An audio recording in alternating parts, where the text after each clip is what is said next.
Magandang umaga, Luzon, Visayas at Mindanao. Narito na nagkakaisa at pinakamalawak na pagbabalita sa pangunguna ng Presidential Communications Office. Kabilang ang PTV, Presidential Broadcast Service, Philippine Information Agency, Philippine News Agency at IBC.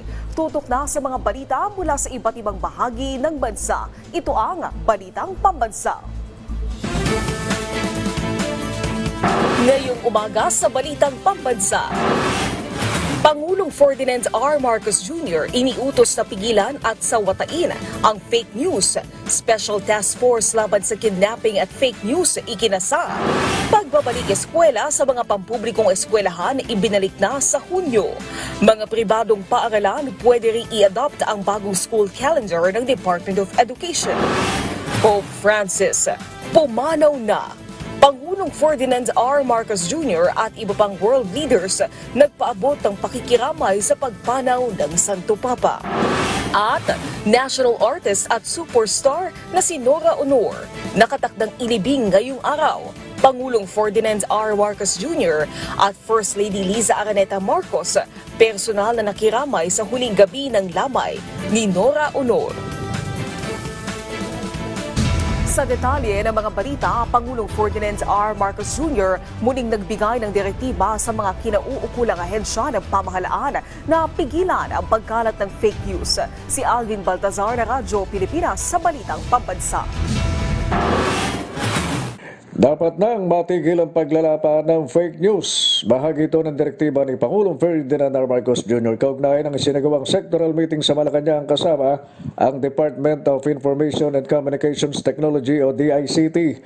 Ayon kay Palace Press Officer at PCO Undersecretary Attorney Claire Castro, hindi na biro at kailangan na talagang bigyan ng pansin ang pagkalat ng peking balita dahilan upang mag-issue ng gayong kautusan ng Presidente. Kahit na niyang ibang mga firms mula sa ibang bansa ay nagsasabing dumarami talaga ang fake news sa Pilipinas na ayon kay Atty. Castro ay walang buting idudulot sa gobyerno.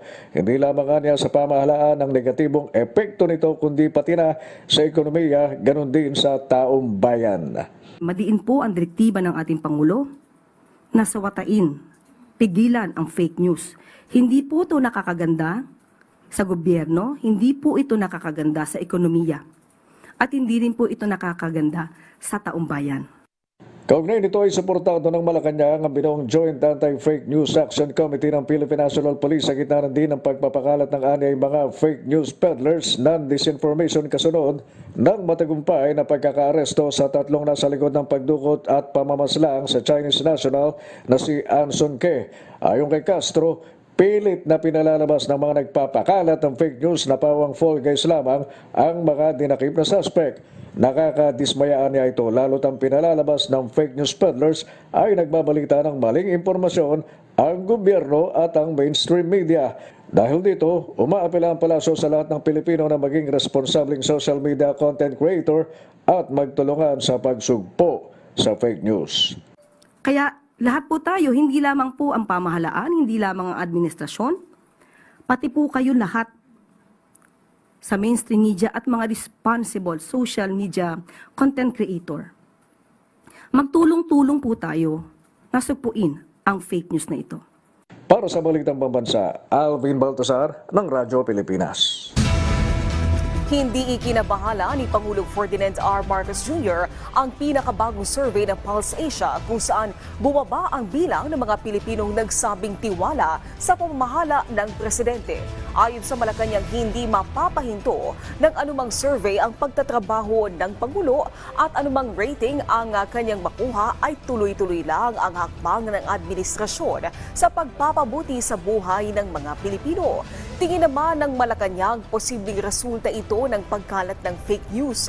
Una nang sinabi ng DSWD na palalawigin pa ang Walang Gutom Project mula Luzon hanggang Visayas at Mindanao. Tuloy-tuloy din ang mga job fair para mabigyan ng pagkakataon ng mas maraming Pilipino na magkaroon ng disenteng kita. Sa pinakahuling survey ng Philippine Statistics Authority, lumabas na tumaas ang bilang ng mga Pinoy na may trabaho nitong Marso kumpara noong Pebrero.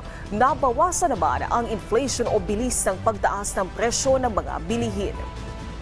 Sa 2,400, hindi naman po ito nagre-reflect ng sentimiento ng kabuuang more than 100 million people or Filipinos in the country. Sumasalamin din po ito sa impluensya ng mga fake news na nagkakalat. Ito ay galing sa isang Israel-based data intelligence firm or disinformation security firm.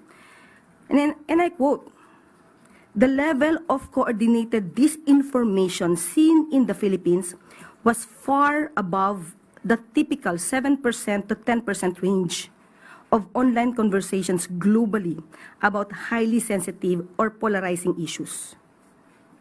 End quote. So, kung ang mga tao man na ito ay nagbigay ng kanilang mga opinyon, maharahil ay bunga ito ng mga fake news.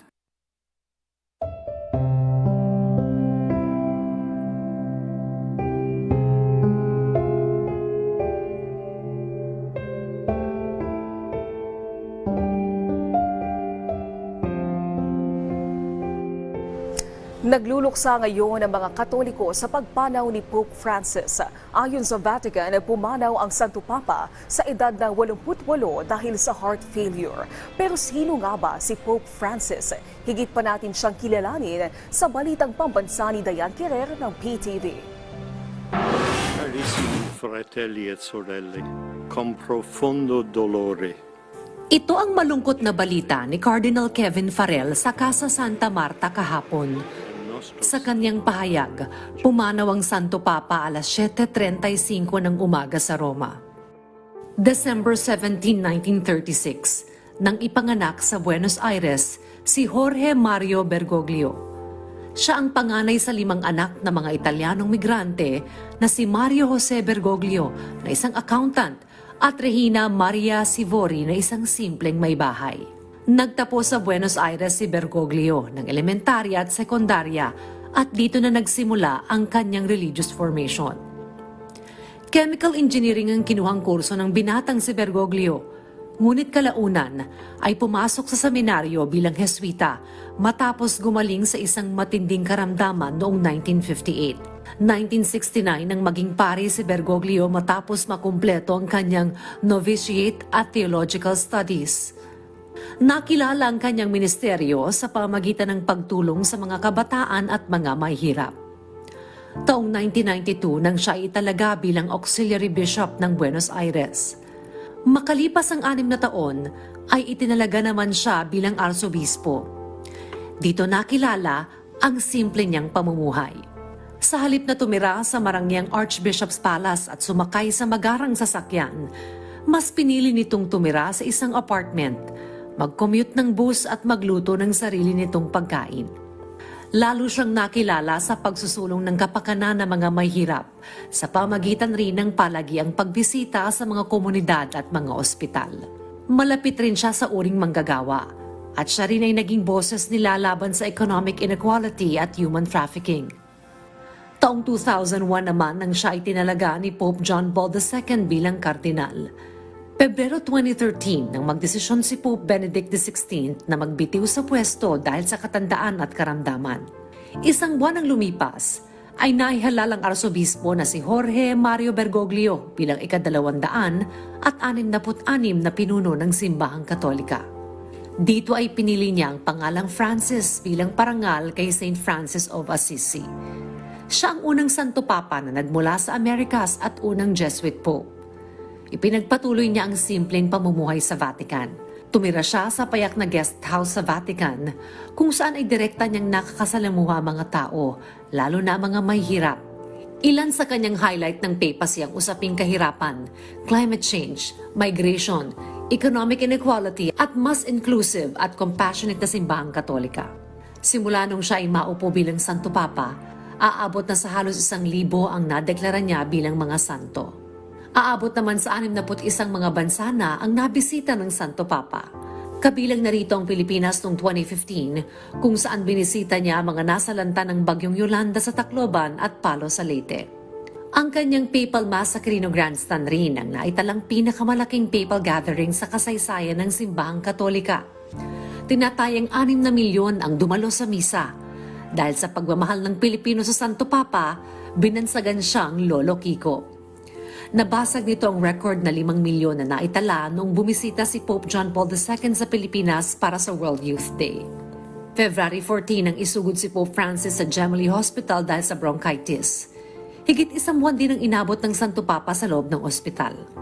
Ilang beses ding nagpakita ang Santo Papa sa madla matapos siyang maospital noong Palm Sunday at Easter Sunday, kung saan siya ay nagbigay ng huling Urbi et Orbi blessing.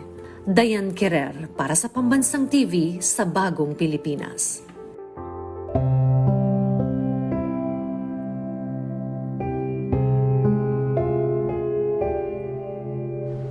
Dumalaw si Pangulong Ferdinand R. Marcos Jr. sa huling gabi ng lamay ni Nora Honor sa The Heritage Park sa Taguig kagabi. Kasama niyang nakiramay si First Lady Liza Araneta Marcos. Kinilala ng Pangulo ang malaking kontribusyon na nag-iisang superstar na tinawag din niyang a gift to the Filipino nation. Si Bien Manalo ng PTV sa Balitang Pambansa. Personal na nakiramay si Pangulong Ferdinand R. Marcos Jr. at First Lady Liza Araneta Marcos sa huling gabi ng lamay ng national artist na si Nora Honor sa Heritage Park sa Taguig kagabi. Dumating din si PCO Secretary J. Ruiz. Kinilala ni Pangulong Marcos Jr. ang hindi matatawarang kontribusyon ng nag-iisang superstar sa Philippine entertainment industry sa loob ng mahigit 5 dekada. Tinawag pa ng Pangulo na a gift to the Filipino nation ang mga dekalibreng pelikula ni Ate Guy na nabigyan ng international recognitions. Hindi pa rin humuhupa ang dating ng mga taga-suporta ni Ate Guy. Marami sa kanila ay nagmula pa sa malalayong probinsya. Gaya na lang ng 75 taong gulang na si Nanay Benny na lumuwas pa ng Maynila mula Batangas, masilayan lang sa huling sandali ang kanyang idolo. 7 taong gulang pa lang daw siya nang magsimulang maging tagahanga ng superstar.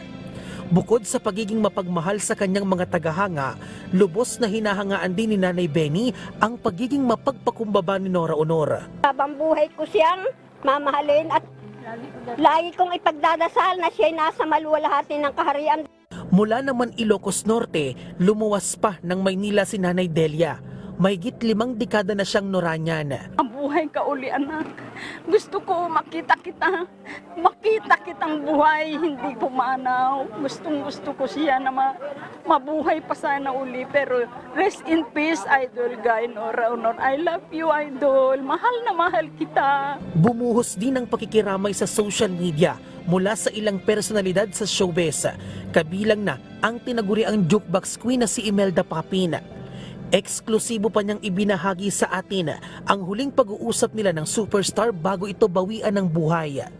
Plano po kami kung paano namin lalong ipagpatuloy ang pagsuporta namin kahit wala na po siya dito sa mundo. Pumanaw si Nora Honor noong Miyerkules ng gabi sa edad na 71 taong gulang. Ayon sa anak nito na si Ian De Leon, acute respiratory failure ang ikinasawi ng kanyang ina. Taong 2022 nang ideklara siya bilang National Artist for Film and Broadcast Arts sa ilalim yan ng Proclamation 1390. Dadalhin ngayong araw ang labi ng superstar sa Metropolitan Theater sa Manila para sa State Necrological Service. Gaganapin ang arrival honors ng alas 8:30 ng umaga na susundan naman ng tribute program ng alas 9 ng umaga. Bubuksan sa publiko ang necrological service ng libre, pero kinakailangan munang mag-register at kumuha ng ticket via Ticket Melon dahil limitado lang ang upuan. Magbubukas ang balcony entrance ng alas 7 ng umaga. Mapapanood din ng State Necrological Service sa social media page ng NCCA at CCP. Ililibing si Nora Honor sa libingan ng mga bayani sa Taguig. Bien Manalo para sa Pambansang TV sa Bagong Pilipinas. Isusulong ng administrasyon ni Pangulong Ferdinand R. Marcos Jr. sa susunod na ika-20 Kongreso ang pagbibigay ng sapat na kapangyarihan sa National Food Authority. Kabilang dito ang pagbebenta ng bigas sa mga palengke. Ayon sa palasyo, mapapababa ang presyo ng bigas kung magkakaroon ng kompetisyon sa palengke habang naiiwasan ang pagbabarat ng mga trader sa mga magsasaka. Sa ngayon, hawak ng pribadong sektor ang pagbebenta ng bigas sa bisa ng Rice Tarification Law. Dahil nga po ito ay nahadlangan ni Senator Cynthia Villar, magkakaroon muli, propose amendments para po magkaroon muli ng authority, power, and NFA. Ito naman po ay para sa taong bayan, para po ma-regulate natin ang presyo ng bigas. Balik operasyon ang kadiwa ng Pangulo site sa Metro Manila. Simula kahapon ay binuksan na ang ADC, kadiwa sa Department of Agriculture Central Office sa Quezon City. Gayun din ang kadiwa site sa Parañaque City, Valenzuela City, Las Piñas City, Maynila at Malabon City. Samantala sa Miyerkules naman, bubuksan ang kadiwa ng Pangulo sa Caloocan City, habang sa Huwebes bubuksan muli ang kadiwa sa Marikina City, Navotas City at Taguig City. Layo ng kadiwa program na palakasin ang sektor ng agrikultura sa bansa at gawing abot kaya ang mga pangunahing pagkain. Nagsampa ng kaso ang NBI laban sa isang vlogger dahil sa pagpapakalat ng mali at malisyosong impormasyon hinggil sa sinabi ni NBI Director Jaime Santiago tungkol sa mga OFW. Si Isaiah Mirafuentes ng PTV sa Balitang Pambansa. Pagdating pa lang sa NAIA, aarestuhin na namin sila. Mga nandito sa Pilipinas, arestuhin namin. Yung mga nasa abroad, we will file case, hindi na sila makakauwi dito. Kumakalat ang video na ito online na makikita si National Bureau of Investigation Director Jaime Santiago at may caption na, "Bagong pananakot sa mga OFW. Bakit? Sa'yo ba ang Pilipinas?"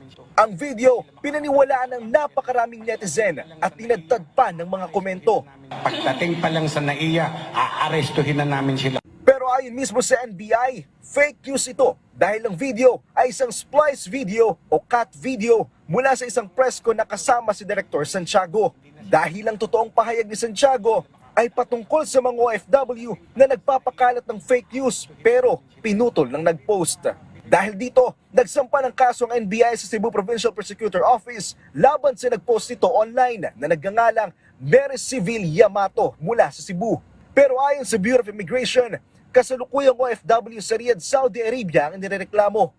Binago niya yung video, magaling pagkagawa eh. Binago niya yung splice video yung ginamit niya, nagbago yung pananalita ng director namin, iniba niya yung contents ng interview. Paglabag sa Article 154 o unlawful use of means of publication and unlawful utterance at paglabag sa Article 142 o inciting to sedition ang kasong isinampa ng NBI laban kay Mary Civil Yamato. Hanggang sa ngayon, hindi pa rin naalis na nagpost ang video na ito sa kanyang TikTok account. Nanindigan ng NBI, nakaisa sila sa pagpapahinto ng pagkalat ng mga peking balita online. Mula sa PTV, Isaiah Mirafuentes, Balitang Pambansa. Maglalabas ng notice to explain ang Department of Agriculture o DTI para paliwanagin ang pork industry players kaugnay sa pagtaas ng presyo ng baboy. Patuloy ding pinag-aaralan ang direktang pagkuha ng supply sa mga producer para maiwasan na ang mga middlemen. May balitang pambansa si Vel Custodio ng PTV Live. Naomi, nakakitaan ng paggalaw ng presyo sa ilang mga pangunahing produkto dito sa Kamuning Public Market matapos ang Holy Week. Ayon sa mga nagtitinda, ilang mga presyo ng gulay, prutas at karne ang tumaas o bumaba ang presyo dahil sa nagbagong demand matapos ang Semana Santa. Dahil tapos na ang Semana Santa, nagkaroon ng bahagyang pagbaba sa presyo ng ilang mga uri ng isda, kagaya ng bangus na hanggang 20 pesos kada kilo ang ibinaba. Pero katulad sa Special Market Monitoring ng Department of Agriculture sa mga palengke sa Metro Manila, tumaas ng hanggang 10 piso ang presyo ng liempo, habang tumaas naman hanggang 30 piso ang hasib.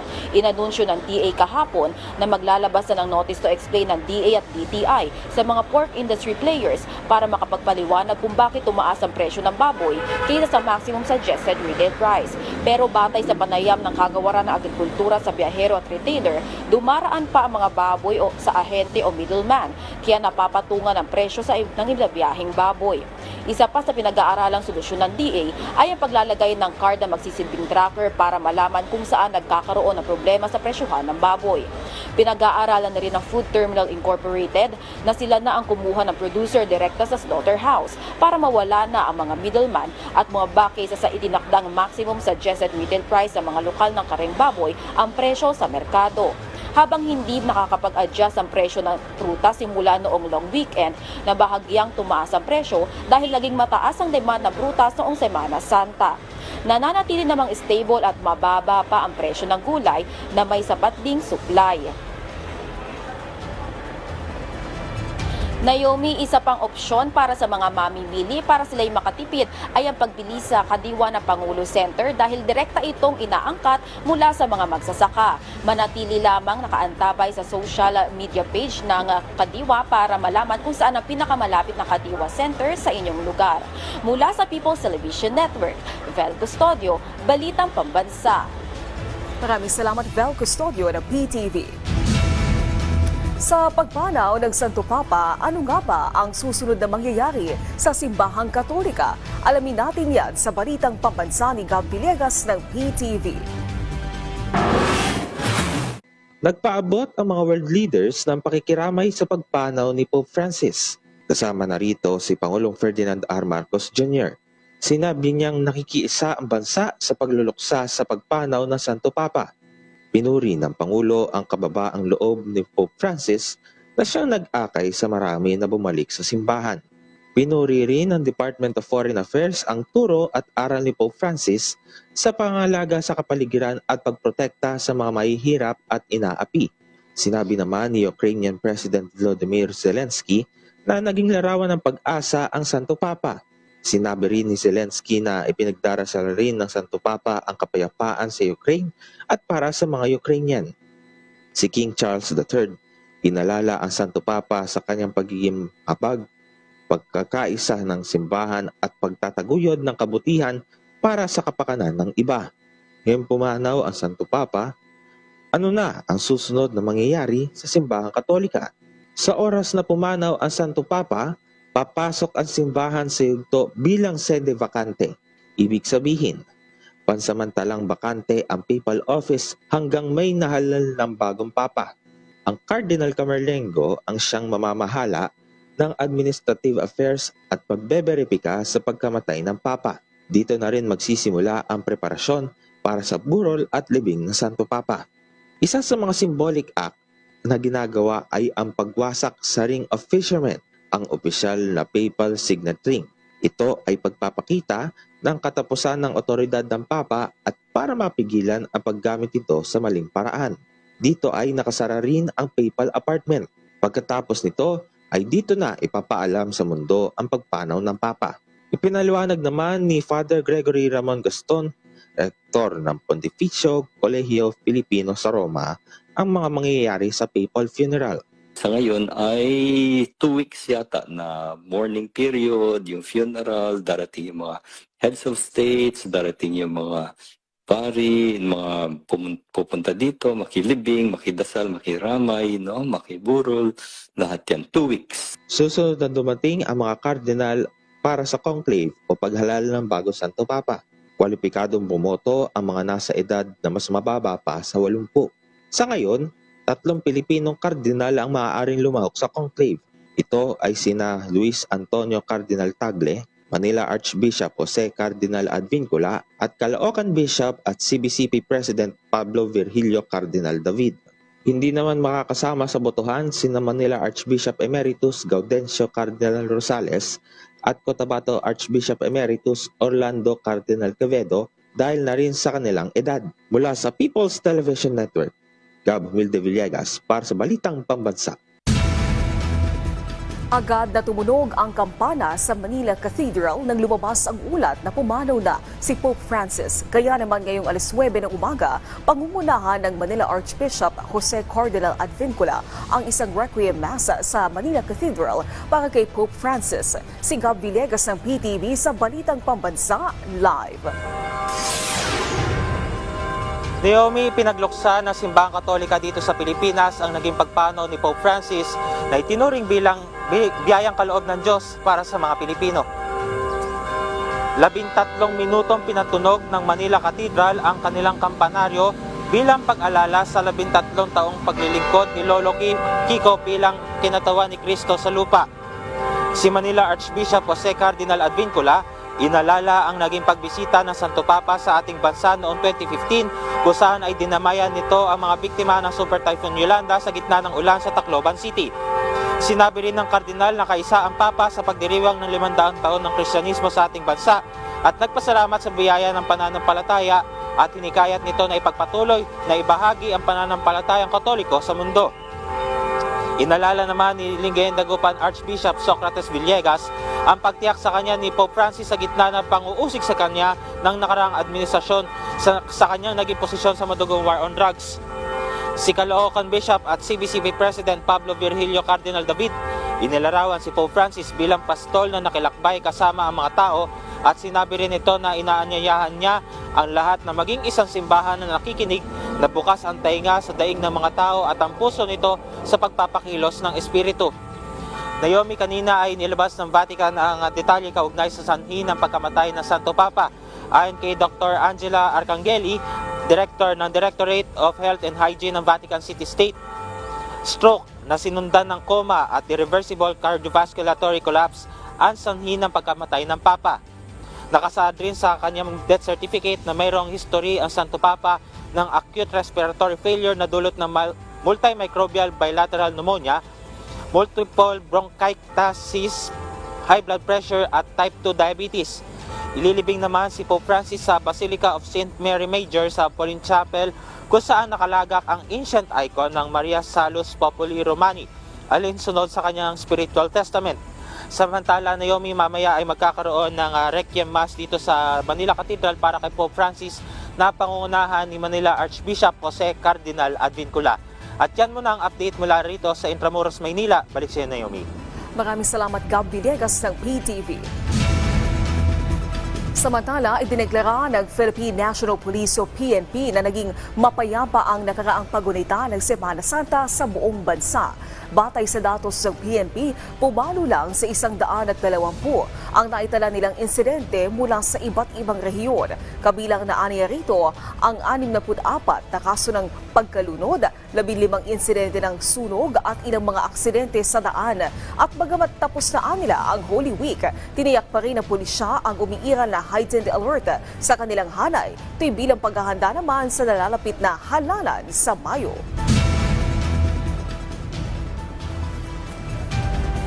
Samantala, tiniyak ng Department of Migrant Workers na agad nilang tutulungan ang isang OFW na ikinulong sa Dubai dahil umano sa gawa-gawang kaso. Si Zef Bosonga ng Radyo Pilipinas para sa Balitang Pambansa. Sana po matulungan yung anak ko na makauwi ng Pilipinas. Emosyonal na humingi ng tulong sa himpilan ng Radyo Pilipinas si Nanay Susan, ina ng OFW sa Dubai. Sa huling pag-uusap kasi nila ng anak niya na itinago sa pangalang Shaila, nakulong ang OFW matapos utusan mag-deposit ng pera ng karelasyon ng kanyang amo na ginagamit pala sa iligal. Pero sa halip na kaso tungkol dito ang dapat kaharapin ng anak, gawa-gawang kaso raw ang isinampa kay Shaila. Kasi inilis yung apila ng anak ko. Ang ginawang kasalanan ng anak ko, nahulihan daw po siya na nagdadrive ng kotse na walang lisensya. Sabi ng anak ko sa akin, Ma, sabi niya, wala naman akong kotse. Paano na ako magkakaroon ng lisensya? At saka hindi ko naman po alam mag-drive, sabi niya. Sa pamamagitan ng tulay para sa serbisyo publiko, agad itong inilapit ng Radyo Pilipinas kay Migrant Workers Secretary Hans Leo Kakdak. Pagtitiyak ni Secretary Kakdak, agad niyang papupuntahan para malaman ang sitwasyon ni Shaila sa Dubai. Papupuntahan po natin para maasikaso po yung kaso niya. At kung tama pagkadinig ko ay na-dismiss na rin at siguro katanungan bakit pa siya nasa kustodiya ng otoridad. So patitignan po natin ito, Kare, Nanay. Huwag kayong mag-aalala. Magaling po yung abogado natin doon. Mula sa Radyo Pilipinas, Zef Bosongan para sa Balitang Pambansa. Grupo ng mga mangingisda sa Cebu nagpasalamat sa gobyerno sa pagpapalakas ng kanilang pangkabuhayan. Ang detalye sa Balitang Pambansa ni Zoana Lopez ng PIA Central Visayas. Nagpapasalamat sa gobyerno ang isang grupo ng mangingisda sa Cordova, Cebu dahil napalakas ang kanilang mga pamamaraan sa post-harvest at nadagdagan ang halaga ng kanilang mga produkto sa pagsasanay ng kanilang dinaluhan. Si Nicasio Baguio, presidente na pundok sa progresibong mananagat sa Bangbang, ay nagpapasalamat sa pagsasanay ng kanilang dinaluhan na isinasagawa ng gobyerno katuwang ang mga pribadong sektor. Nagpasalamat sa nga naging igongan na nabawaan sa matong paglasyon mong seminar nga sa Visayas, katong bayan sa katong packaging, budgeting sa mga income. Ang pundok sa progresibong mananagat sa Bangbang ay isa sa mga asosasyon ng mga mangingisda na sinalay ng Department of Science and Technology katuwang ang Cebu Chamber of Commerce and Industry at ng Africa Fund for Self-Improvement. The goal of the training on packaging and labeling is to improve the marketability, number one, marketability of their products, and at the same time improve also the shelf life of their products so that it could reach more or a wider market in the future. Mula sa Philippine Information Agency Central Visayas, Zuani Rose Lopez, Balitang Pambansa. Maraming salamat sa pagsama sa amin ngayong umaga. Tumutok muli sa ating programa mamayang alas 12 ng tanghali kasama ang buong puwersa ng Presidential Communications Office. Mula sa PTV, ako si Naomi Tiburcio.